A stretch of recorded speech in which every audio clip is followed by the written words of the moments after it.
하늘의 텐구, 땅에는 너구리, 그리고 그 사이를 인간이 산다. 이 문장 하나로 시작되는 마법 같은 이야기.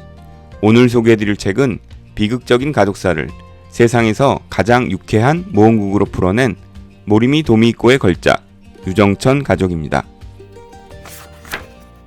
여러분은 일본 교토 하면 무엇이 떠오르시나요? 붉은 신사의 문, 고즈넉한 대나무숲, 혹은 전통 요리인가요? 하지만 오늘 소개해드릴 세상은 조금 다릅니다. 우리가 보는 교토의 풍경 뒤편으로 인간의 눈에는 보이지 않는 기묘하고도 활기찬 너구리들의 세계가 펼쳐집니다. 이 독특한 세계관을 창조한 작가 모리미 도미히코에 대해 먼저 알아보겠습니다. 그는 현대 일본 문학계에서 독보적인 스타일을 가진 작가 중 한 명입니다. 그의 별명은 교토의 이야기꾼입니다. 실제로 교토 대학을 졸업하고 현재도 교토에 거주하며 오직 교토만을 배경으로 소설을 쓴다고 합니다. 그의 가장 큰 특징은 고전적 문체의 사용입니다. 아주 격식있고 우아하며 때로는 고지식해 보이는 말투로 문장을 써내려가죠.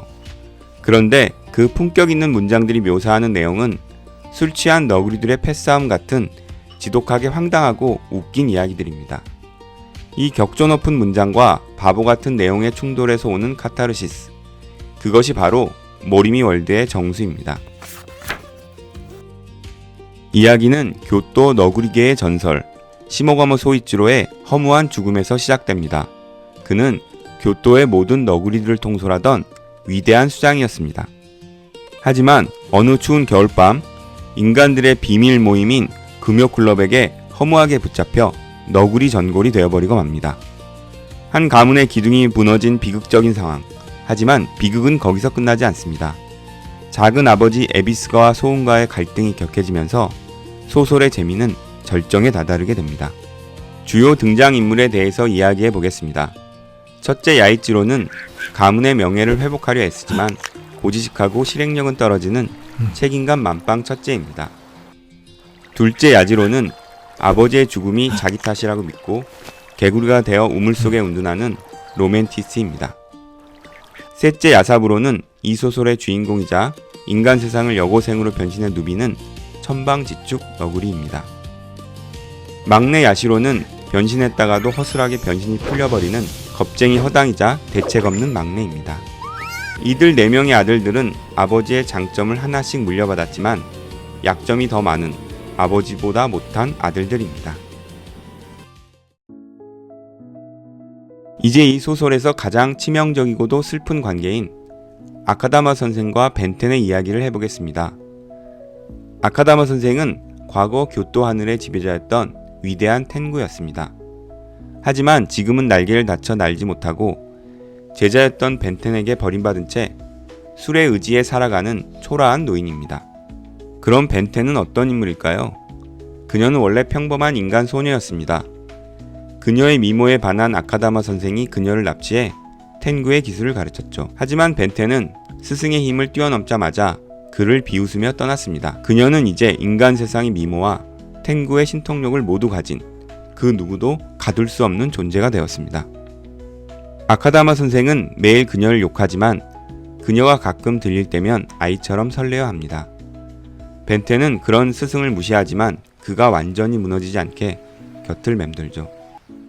이 두 사람 사이의 관계는 지나간 권력의 허무함과 길들일 수 없는 아름다움 사이의 잔혹한 전쟁과도 같습니다.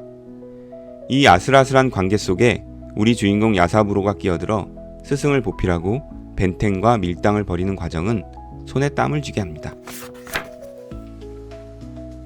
시모가모 가문에게는 씻을 수 없는 상처를 준 숙적이 있습니다. 바로 아버지 소이치로의 친동생이자 네 형제의 작은 아버지인 에비스가와 소운입니다. 그는 형 소이치로와 대립하며 교토 너구리계의 패권을 차지하려 끊임없이 음모를 꾸밉니다. 소설이 진행되면서 충격적인 진실이 밝혀지는데요. 그 진실이 드러나면서 유쾌하기만 하던 소설의 분위기는 단숨에 냉혹한 루아루로 바뀝니다. 소운은 조카들을 몰아내고 가문을 파멸시키기 위해 수단과 방법을 가리지 않으며 이 과정에서 벌어지는 너구리들의 변신 배틀과 두뇌 싸움은 압도적인 몰입감을 선사합니다.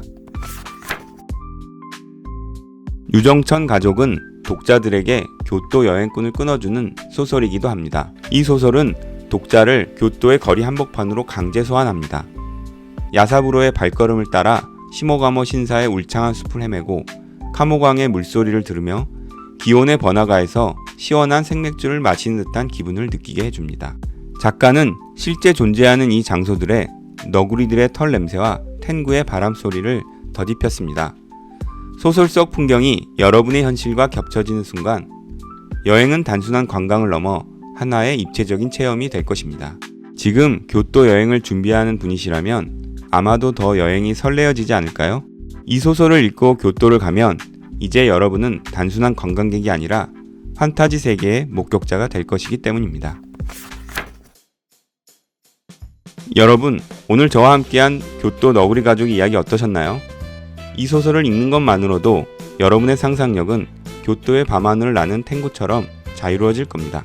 지하철 옆자리에 앉은 사람이 사실은 둔갑한 너구리일지도 모른다는 상상. 내가 겪는 이 고난도 사실은 유쾌한 해프닝의 일부일 뿐이라는 믿음. 그런 귀여운 상상력이 우리의 팍팍한 삶을 얼마나 풍요롭게 만드는지 이 소설은 증명해 줍니다. 지치고 힘든 날 맥주 한 잔과 함께 이 책을 펼쳐보세요. 야사부로가 여러분의 어깨를 툭 치며 이렇게 말해줄 겁니다. 뭐 어때요? 우리 몸속엔 바보의 피가 흐르고 있는데. 긴 영상 끝까지 시청해주셔서 감사합니다. 여러분은 너구리처럼 변신이 가능하다면 어떤 모습으로 변신하고 싶으신가요? 댓글로 남겨주시면 저도 함께 웃으며 읽어보겠습니다. 오늘 영상이 좋으셨다면 구독과 좋아요, 알람 설정 잊지 마시고요. 저는 다음에도 인생을 바꿀 수 있는 멋진 책으로 돌아오겠습니다. 안녕!